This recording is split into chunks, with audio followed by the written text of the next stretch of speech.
तमाम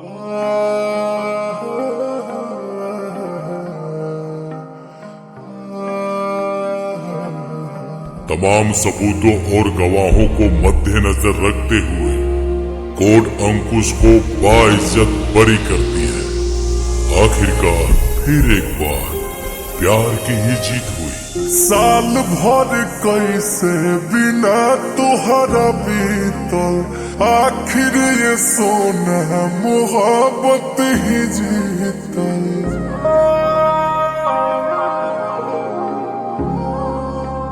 साल भर कैसे बिना तुहरा बीतल, आखिर ये सोना मोहब्बत ही जीतल।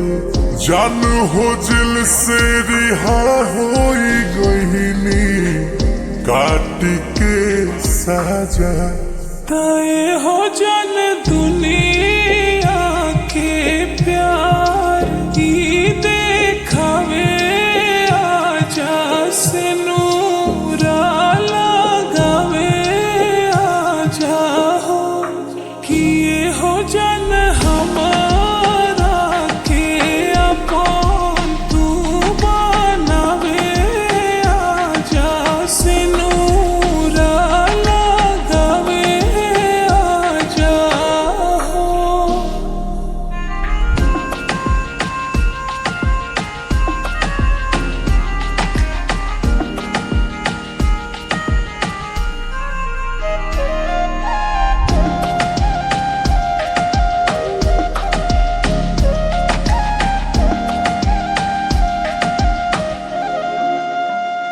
का फसाना भइल, संगे कहना भइल, जब से मुजरिमी तोहर हो दीवाना भइल। जान छोड़ो बात अब नइखे सहा, देह सूखा पड़ल बाट खो जाता साथ। बेरी बेरी तू याद पुराना का करलू ताजा। तय हो जन दुनिया के प्यार ई देखावे।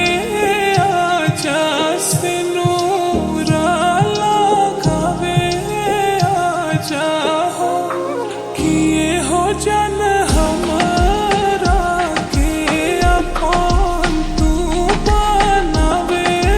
आजा से नूरा लगावे, आजा हो।